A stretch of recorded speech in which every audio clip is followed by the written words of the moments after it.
Hey y'all, thanks for tuning into another video. So how do we create safety for our wounded parts? If you listen to any of my most recent pods or any of my most recent videos, I've really been diving deep into our wounded parts, our childhood wounds, what we do to protect ourselves, how our protector parts show up. So go back to those videos on my YouTube channel or on my Apple Podcast channel or wherever you get your podcasts to listen to those previous episodes where it explains the depth of protector parts.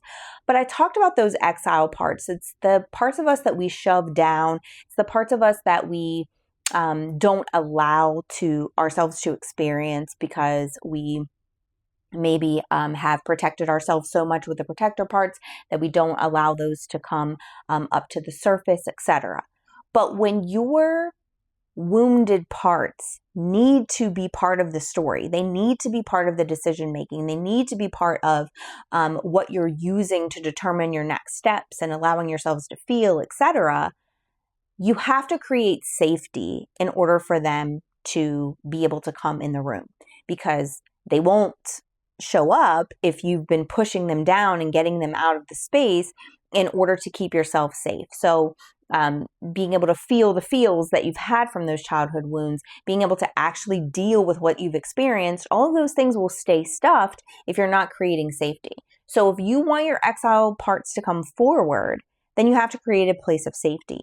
And safety has to be built. It doesn't just exist. So you can't just be like, oh, you're safe, and you believe that to be true. It's just like when you're talking to a young child and you're like, you're safe to be on this piece of playground equipment, or you're safe to do the monkey bars. Well, in their head, all they're thinking of is all of the threats that could potentially exist. And so they don't just feel safe because you tell them they're safe. And the same thing is true of those parts that you have shoved down. So one of the things that you have to do to create safety is to create that physical safety. So in order to create physical safety, for you to determine that your body is safe, you have to make sure that your body is in a space where it can experience calm. So using those breathing techniques, making sure that you have a calm environment for yourself to go to, so that if you do feel overwhelmed by circumstances or situation, that you have a space that feels safe as far as physical circumstance, and that you know what to do in that physical space. So are you letting yourself, ground outside and put your feet in the grass? Do you have a grounding sheet that you like to lay on? Is there something that you do with your breath work, etc.? All of those things, and again, I've taught the specifics in previous episodes, but all of those things will help your actual physical body feel safe. Like there isn't a threat around it because you've created the calmness inside of it. The other thing that you have to experience as far as emotional safety, as safety is concerned, is emotional safety. So you have to build a space of emotional safety. You have to speak kindly to yourself.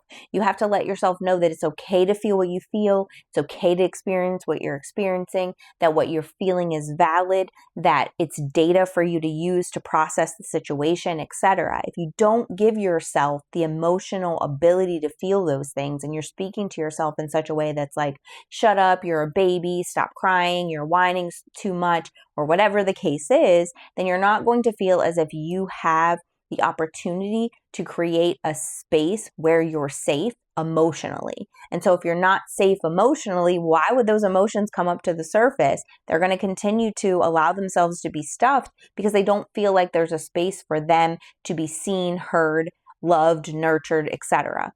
And then the other space that you have to create safety is in that spiritual safety realm. And so when you're thinking about spiritual safety, in order for you to understand that even if your body is going through chaos, and even if your emotions feel out of whack, that there is a rock or a base or a home that you always have to go to that will not feel that. Whether your body feels it or your emotion feels it or your mind goes crazy with overthinking, that spiritually, what God says to be true is true. And the only way to create that level of spiritual safety is to go into prayer and to create some sort of community around you that you can be like, okay, I need somebody to pray with me, pray for me, pray over me, so that right now I can feel that spiritual safety that I know to be true. Because sometimes cognitively we know that we're spiritually safe, but in our souls we don't feel safe. the more you pray, the more you invite God into your heart, to your space, to your mind, to your life, to transform those thoughts, to take captive those thoughts, the more you will feel at peace in your spirit. So no matter what's going on outside of you, those exile parts won't need to be shoved to the downward parts of your existence, because even though you feel this way, even though your body's doing this thing, the God you serve promises to keep you safe. He promises that you're fearfully and wonderfully made. But like, there's all these promises that he's made scripturally that will make you feel safe spiritually. But if you don't have a time where you go into a space where you're asking God to make you feel spiritually safe, then what you're going to do is you're going to ruminate in all the things that you're used to and all the habits that you're used to and push those exile parts down to the bottom because you don't want them to come up without a space to process them. Otherwise, you feel like they're going to become a threat, just like they did in childhood when there was no way for you to know better. And so this happened to me most recently yesterday. So I want to share with you that just because you're healing doesn't mean that you're not going to experience these things. It just means that when you do experience them, you're going to know what to do with them. So yesterday we were going on a bike ride with friends, and we were late. And we were late because my bike did not have air in the tires. And if I were able to operate in the space that I normally operate in, which is the extreme planner, I would have planned to be able to put air in my tires on a different day. But it just so happened that this week was crazy with practices and a game on a Friday and her night at church. So there was a conference at church, and just all the times that I would have had to do the thing, I didn't have to do the thing. And so now we're backing up to when it's time for us to leave and there's no air in my tire still. And if you don't know this, there's two different types of inner tubes for a bike, which I found out last year when I tried to fill the air in the tire. And so I don't have the normal inner tube that just, all the air pumps adapt to. Like, it's this whole other inner tube piece, and you got to pull the piece up and turn it. It's a whole thing.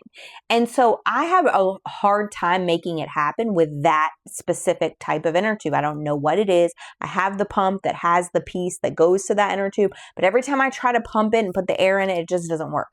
So we're backing up to the time, and I'm like flustered because I loathe being late. It's like a thing to me. And I loathe being late, not because I don't like to show up to a space late, which is part of it. I like to be there early so I can assess threats and all the things. It's the way that my brain overthinks and makes things a threat and makes it so that I need to plan out everything and every possible risk that could happen. However, this was more so because there were people that were going to be waiting on us. And because those people were going to be waiting on us, I literally was like creating a story and filling in gaps. And it's so funny because my fiance is very much like not this way. So when I do this, he just kind of is like, well, that's not the reality. And that's exactly what he did. And so my brain made up all these scenarios. Like, they're going to think that we don't respect their time. They're going to be there sitting there waiting for us. And potentially there was another couple coming that we didn't know. And so I was like, those people's first impression of us is going to be that we're late. And, there's going to be all these things. And so I made this entire story up in my head that was literally like 10 minutes long. And I shared it with my fiance, and he looks at me and he goes, wow, you just really created that entire story up in your head. And he wasn't saying it to be rude. He was just like, that's a lot. And none of that actually happened. And so I thought to myself, you know what? He's absolutely right. In an effort to make sure that I had an answer for the chaos, I literally filled in all of these gaps with data that wasn't true, with data that maybe perhaps was based on some things that I'd experienced in the past. And I made it be true in this situation when none of those things actually happened. And our brain will do that in order to feel like it knows.